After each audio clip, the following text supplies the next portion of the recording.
are your fondest memories of her during your work on the Broadway show, Tina? Yeah. I am very, very privileged to have spent a lot of time with her because I also did the show on the West End in London.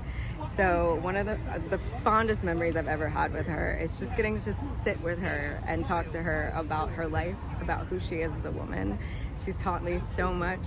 She taught me how to chant. She's Buddhist, and I chanted in the show. And I've had moments that I will cherish with me for the rest of my life. She will be with me always. And when it comes to, her legacy, how do you think she would want to be remembered by the American public, by her fans? Yeah.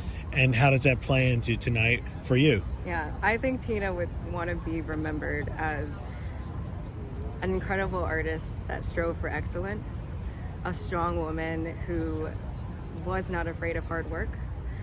And more than anything, I think that she would want people to know that she will always be that Southern girl from Nutbush, Tennessee.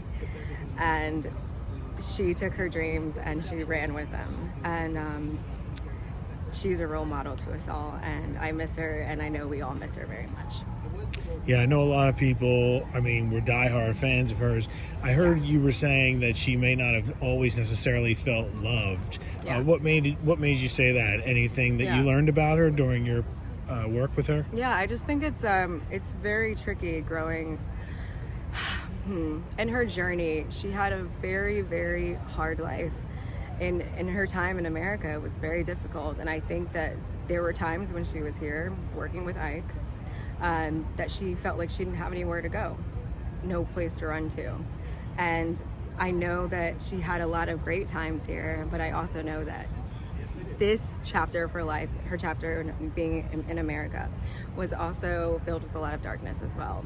But she was able to overcome that with faith, and she rose to the challenge of life and was able to get everything that she needed. And in the end, she found love, which is all she ever wanted.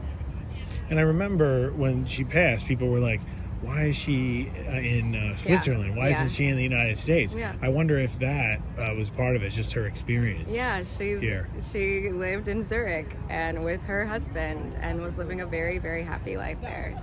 And we want her to be happy. So more than anything, I just know she's out of pain and she's happy now. And I hope that she's happy now because I believe she's here somewhere with us. Yeah.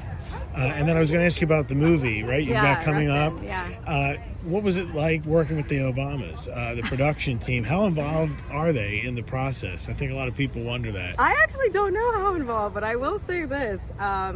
They were not on set when I was there, but George C. Wolfe, who's the director of the film, did a phenomenal job. He is also one of my mentors, and I hope that everyone loves this movie. They're definitely going to learn something that they didn't know before about the March on Washington, and thank you to Fired Rustin and everyone that sacrificed so much for all of us to have our civil rights in this country that we love so much.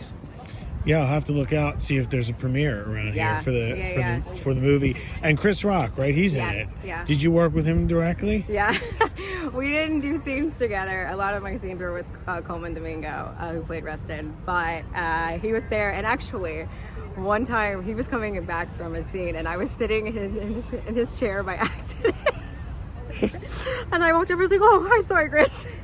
This is your chair. It's definitely not my chair. This is your chair. But he's amazing. And he was like, no, sit. And I just sat in his chair while he sat next to me in someone else's chair. Yeah, he was really great.